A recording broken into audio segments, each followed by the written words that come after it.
I'm currently on the phone with Mike. He's another musician that reached out about the current interview session. So I'm going to go ahead and give him the chance to introduce himself. Hey, what's up? I'm Mike. All right. Very short. I like it. Yeah, pretty short and simple. All right, Mike. Well, tell me about how you first connected with music and what about it was inspiring and made you want to pursue it. Yeah, so like for me, it was, I grew up in a family where, like my mom, she always sang and stuff, and my grandmother and stuff. So for me, it was just kind of like something that I naturally was just kind of, when I was a kid, it was something to joke around with. But, then high school hit and, not really fitting in doing sports, not fitting in doing anything. So I kind of just chose that route and had been pretty much doing it ever since I was little. So, all right, well, let's talk a little bit about the details of that. So you mentioned that you kind of grew up in the environment. Your mom was always singing. How did that kind of impact you to want to continue that? Did you look into like learning an instrument, or did you also just want to learn to sing? What was that process like for you? So for like me, it was like I've always had a thing for singing and like performing in front of people. So like that's always been the thing. And, growing up doing it, it's like, I think if I remember correctly, it was like I think in middle school when I actually sang in front of people other than family for the first time. And like, that's when it really hit. Cause then I was like, oh, wow.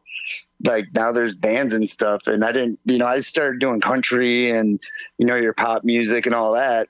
So to transition into rock music was going to be a whole different ballgame because I had only done things on my own. So from that point, I was like, okay, well, now what do I do? So when you mention that it wasn't until like middle school until you sang publicly, was that in like a choir class or was it in a different setting? It was at a talent show.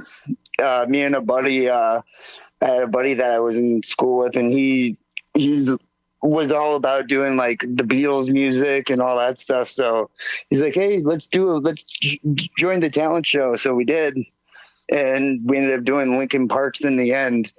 And I got put on the Chester part and he did the rapping part. So from that point, it was just like taking off from that point and, kind of making it into a thing. Yeah, that's cool. So tell me about how that was made into a thing. Did you guys start a band after that and start writing songs, or how did that manifest after that? Yeah, that's exactly what happened. It started with me and my buddy Jack, and we started, just fiddling around because his dad had access to a whole studio, something that not a lot of kids really have access to when they're in that age. So, it was just a matter of like trying to find other members, the drummers and guitars and stuff. And like the first instrument I ever played was a bass, so it was like, singing and then doing bass. It was like, it was different. And, but over time I realized it was hard to mesh the right people. And that's when it became like, okay, well, if I want to do this, how do I make that happen? So let's talk about those next steps. So once you kind of realized and figured out that keeping people together in a band is very difficult, everybody goes through that at some point. How did you redirect it into a project that you could be committed to and put together that would be long lasting?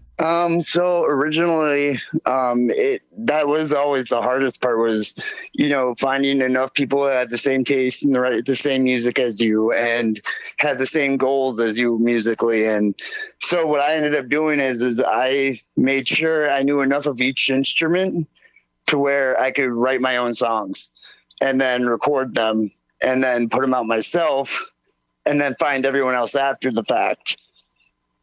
Because some bands, you can pick and choose who you want, but sometimes that takes forever.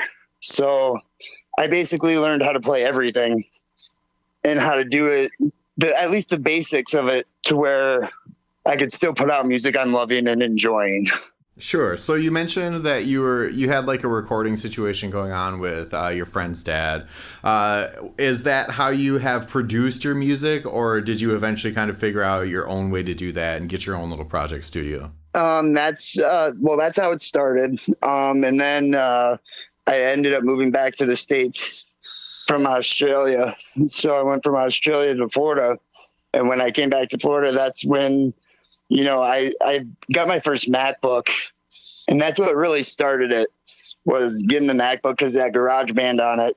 And that pretty much taught me the basics on how to record things. And so from there, it's like, yeah, I learned how to do it myself and pursued it, and eventually, started looking into it more and looking into the school side of it and realizing that you don't need to spend $40,000 at a school to learn all this stuff. The internet's accessible. So I learned everything pretty much on how to record, mix, master, all off of YouTube. Sure.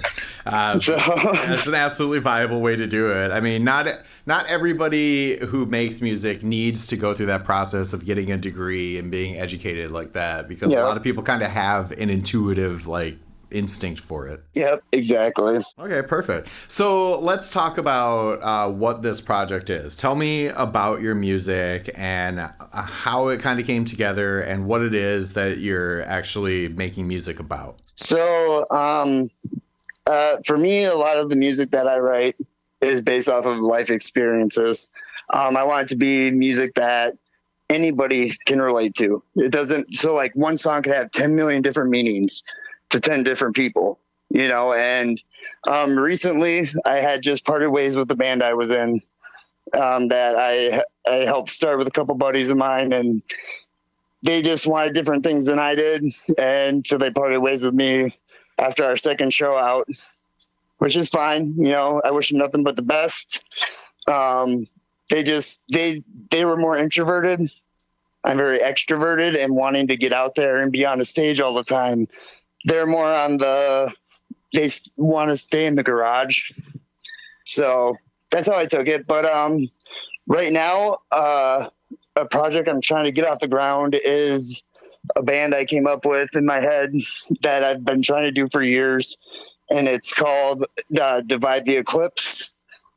So I'm hoping to basically find the right members to put this music out, because the music that I'm writing right now is a lot of more so dealing with trauma and dealing with, things that people have gone through that have been so hard, but they've overcome it. Topics nobody wants to talk about, essentially. Okay. And you mentioned that you're in the process of putting that material together. So are you just doing demos and then eventually you'll kind of go into the studio to produce them larger? Or do you think you'll be able to produce them well enough using GarageBand? Well, I use multiple programs. Like I use Logic Pro X now. GarageBand is just what I used back in the day when I started. Got it. Obviously, you gotta get with that, move on with the times. But right now it's basically I'm finding, for the parts that I don't have instruments for to play, I'll find instrumentals, or I'll get have friends make up parts for me. And then I will just add the vocals onto it to get some type of demo out for now until I can find the members. But the goal is to find, the right band members to write it all together as a whole, to where I'm not just making it all and saying, here, learn this, learn this. I'd rather write with a group of people than to say, hey, learn my stuff, but for now it's just getting the demos ready to release. So that way, hopefully by next summer, I'm back out on a stage again. Because ultimately that's the main goal for me, is to be on a stage, because music is what saved my life, and I know it would save everyone else's. So yeah, so that kind of brings me into my next set of questions is what do you think has motivated you the most in your life? What are some events and memories that you have that kind of keep you in the saddle and focused and want to continue to get on the stage and make music? So for me, again, like I said, a lot of traumas in people's lives, and even in mine. For instance, like a big one for me is I'm a recovering addict.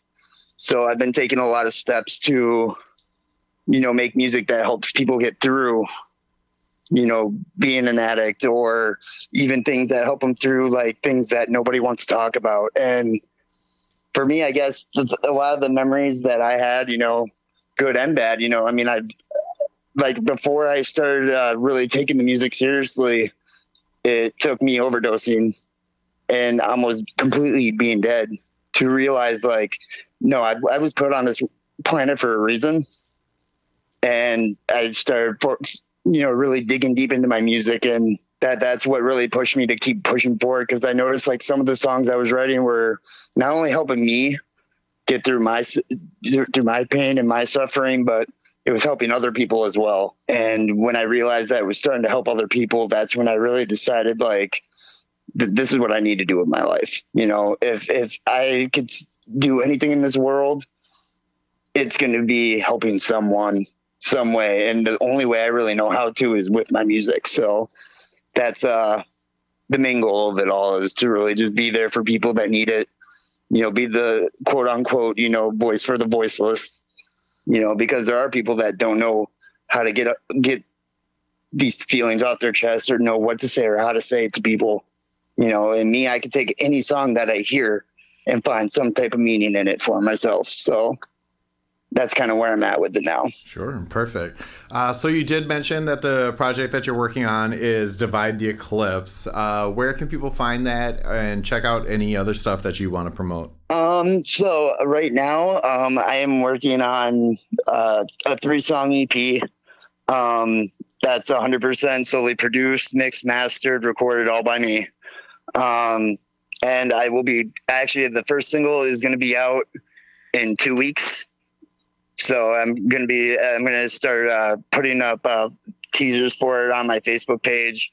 And like I said, in 2 weeks, I'll be releasing that as kind of like the first like part of the new journey that I'm on. All right. Well, I always like to give the person I'm interviewing the opportunity to put out their last word. So what's a message that you have that you think people should hear? The biggest one will be is, don't ever give up on your dreams. Even when the world's against you, keep pushing forward, because you know what? There's always going to be a place for the dreamers in this world. Always.